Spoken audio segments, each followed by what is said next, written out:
Hello, namaste. Meet my new friend Divya Mukhia. Say hello. Hello नमस्ते।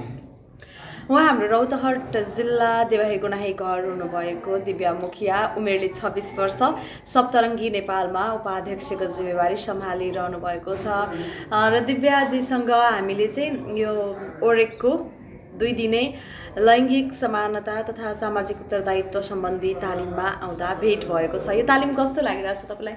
धेरै राम्रो राम्रो लागिरहेछ तालिम है। हिजो त कस्तो राम्रो भएर मेकअप गरेर आउनु भएको थियो, आज किन गर्नु भएन? टाइम नभ्याएर ढिलो सक्छ नभ्याएर है। सबैभन्दा हामीलाई चाहिँ मन परेको उहाँहरूको मेकअप, यस्तो पर्फेक्टली मेकअप गर्नुहुन्छ अनि डान्स त झन् वाउ। मेकअप सिकेको छु त्यही भएर। मेकअप सिक्नु भएको छ? सेल्फ मेकअप कोर्स गर्नुभएको छ? कहाँबाट? हाम्रै अफिसबाट। ए तपाईँहरूलाई उसले सप्तरङ्गीमै गराउँछ, तालिम दिन्छ अनि अनि डान्स चाहिँ कहाँबाट सिक्नुभयो तपाईँहरूले? डान्स त आफै हो? यति राम्रो राम्रो नाच्छ अनि सबै गीतहरू पनि तपाईँहरूलाई याद हुने? त्यही काम गर्छ। गीतहरू याद हुन्छ है मजाले। मलाई सिकाइदिनुहुन्छ डान्स? मेकअप सिक्न त म ब्युटिसियन भाटामा नि जाउँला है, डान्स चाहिँ अलिअलि सिकाइदिनुपर्छ है तपाईँले।